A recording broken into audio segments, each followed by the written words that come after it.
Башыңызға сәлем, каналыма қош келдіңіздер. Ұшақтан түсе салып нағашымның үйіне келдік. Нағашымның біраз жұмыстары болған, сол жұмыстарын бітіріп біз менің туған ауылыма жол тарттық. Жол сол баяғы қалпы, айтуға сөзім жоқ.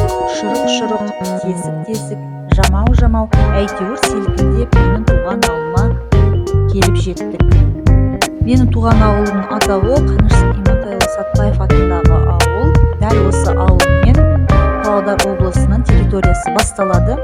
Бағана ғана 10 минут бұрын біз Қарағанды облысының шекарасында аумағында болсақ, қазір біз Павлодар облысына кіріп келдік. Сондықтан да құрметті оқырмандарым, Павлодар облысына қош келдіңіздер. Ауылымыздың мектебін 30-40 жыл бұрын бітіріп кеткен түлектер осындай сый жасап жатыр. Ауылымызға стелла орнатып жатыр. Оның арасында менің бауырым да тұр екен. Мені көре салып, мотоциклына мініп алып ұшты. Үйге жеттік. Жаңа орта жолдан бауырыммен құшақтасып, шыдай алмай құшақтасып, сүйіп, сағынышымызды бастық. Үйге келсем, анам осылай дастархан жайып қойыпты. Үйге келіп, үйімді сағынып, бөлмелеріне кіріп, үйдегі бүкіл жиһаздарға, бала күнгі есіме алатын түрлі заттарды суретке түсіп, мәз болып алдым.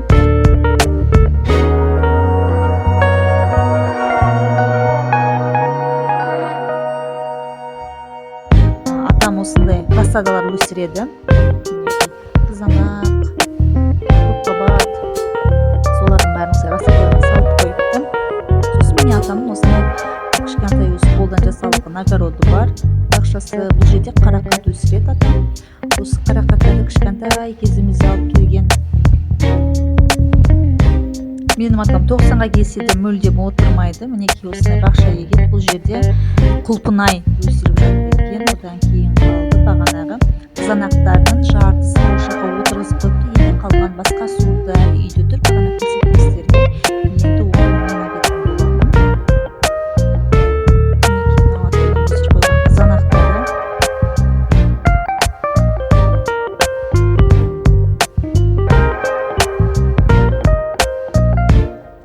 Қойларға қарап баяғы кезде қой баққан кездеріміз есіме түсіп жатыр.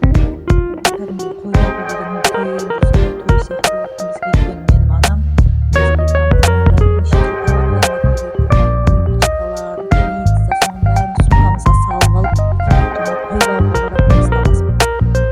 Сол кездер есіме түсіп жатыр. Ал бұл құрылғыны барлықтарыңыз білетін шығарсыздар. Бұның аты сепаратор, яғни сүттен қаймағын ажыратып алады. Мен бала кезінде осы сүт тартылып жатқан кезде жағаласып, анау ағып тұрған қаймақты сол моментім алып, нанның үстіне жағып, үстіне қан сеуіп, ойнауға далаға қашып жүгіріп кететін. Сіздер де сөйтіп жасаған болатын шығарсыңдар деп ойлаймын. Бауырым бізді ауылды серуендетуге алып шықты. Мына жерде біздің ауылдың мәдениет үйі бар. Бүкіл мерекелік шаралардың барлығы осы жерде өтеді. Және де бұл мектеп. Мен 11 жыл бойы осы мектепте оқыдым. Және мектептің қасында осындай кішкентай балабақша бар. Бұл совет үкіметі кезінде супермаркет, универмаг болған. Қазір оны осындай бұзбай балабақшаға айналдырып отыр. Өте кішігірім, бірақ өте жақсы жасалған. Ішінде барлық нәрсе бар. Сыртында да міне балабақша. Мына жерде міне көріп тұрсыздарге мешіттің күмбезі. Ол осы жақын арада салды. 1 жыл ғана болған шығар. Қазір біраздан кейін мешітке де баратын боламыз.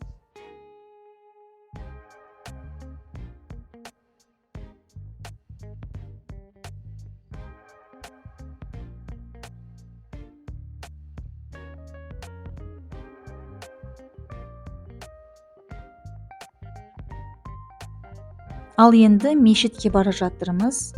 Мешітті осы ауылдың азаматтары салды. Біздің ауылдың кәсіпкерлері жаңа мешіт салды. Ескі мешіт бар еді, бірақ ескі мешіт ол совет үкіметі заманында қалған тігін цехы болатын. Ол кейіннен мешіт болды. Қазір осы үлкен мешіттің асханасы ретінде жұмыс істейді.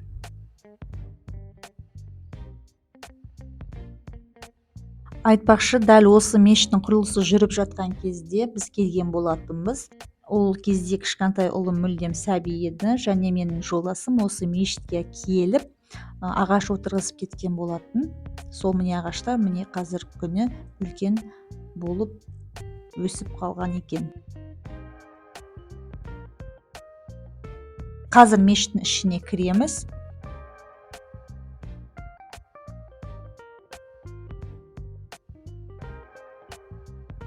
Мінекей мешітке келдік. Бұл кіре берісі. Осы жерде аяқ киімдерді шешіп кіреміз. Мінекей мешітіміз осындай. Кішкентай болса да ауылға жетіп жатыр. Ешқандай қалалық мешіттерден кем деп айтпас едім.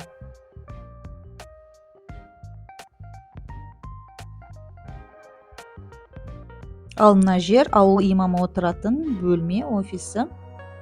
Кішігірім, бірақ жұмыс істеуге бәріне өте күшті, ыңғайлы жасап қойған. Осындай кәсіпкерлеріміз, ауылға септігін тигізетін кәсіпкерлеріміз көбейе берсін деп айтамын.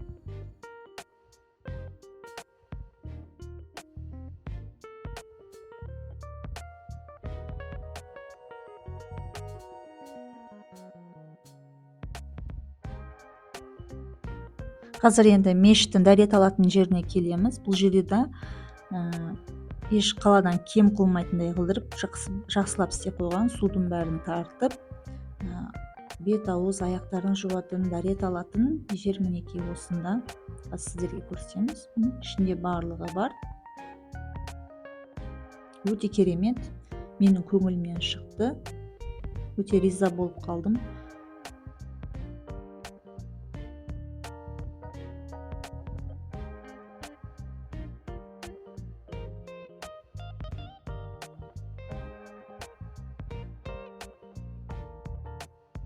Мынау енді бағана айтқан біздің ескі мешіт. Қазір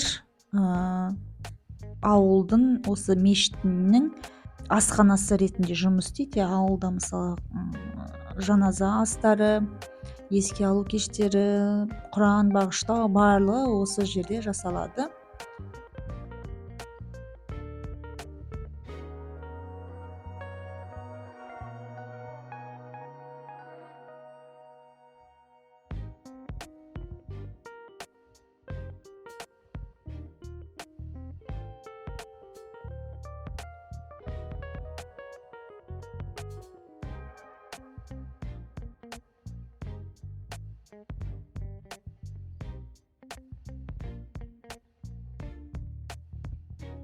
Ал мынау біздің ауылдың амбулаториясы.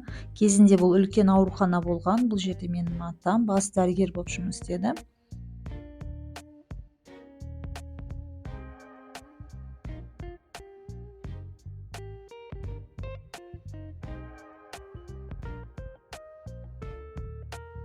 Ауылды аралап біраз жүріп қалдық. Қазір малдың уақыты болды. Тезірек үйге баруымыз керек. Және кешке қаратай біз шашлык жасап, өзіміз кішігірім отырыс жасаймыз. Менің сіңлілерім келді. Бажалар жиыны, сіңлілер, апалы сіңлілердің жиыны десек болады. Және бөлелердің бас қосуы деп атасақ та болады. Өзіміз отырып, осындай шашлык жасап, кішігірім жиын өткіздік.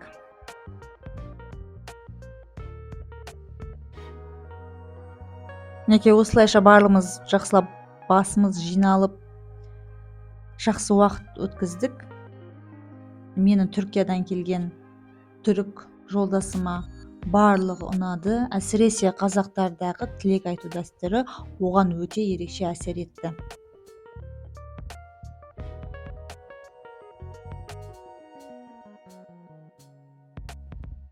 Жалпы түрік халқында тілек айту дәстүрі жоқ. Мысалы, олар бір тойға жиналса, немесе бір туған күн болса, олар тілек айтпайды. Ал біздің қазақтарда тілек айту жағы кәдімгідей алдыңғы орынға шығарылып, кәдімгі дәстүр ретінде қалыптасқан. Сондықтан да бұл оған жақсы әсер етті.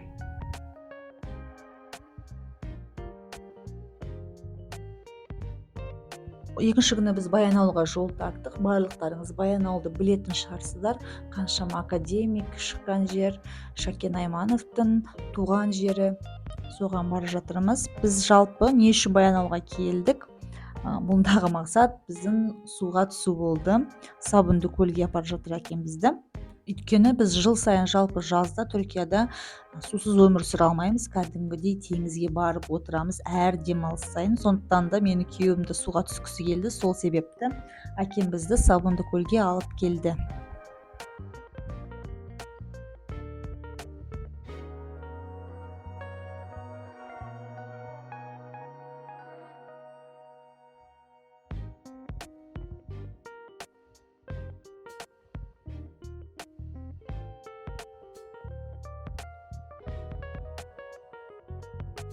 Достар, менин видеоларыма лайк басып, каналыма тиркелип жана коңгуроо шаа белгисин басууларыңызды сураймын.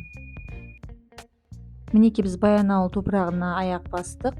Дәл осы Баянауылда атактуу режиссерimiz Шакен Айманов дүнүйөгө келген. Міне өздеріңіз көрүп отурсуздар, эскерткичи де орнотулган.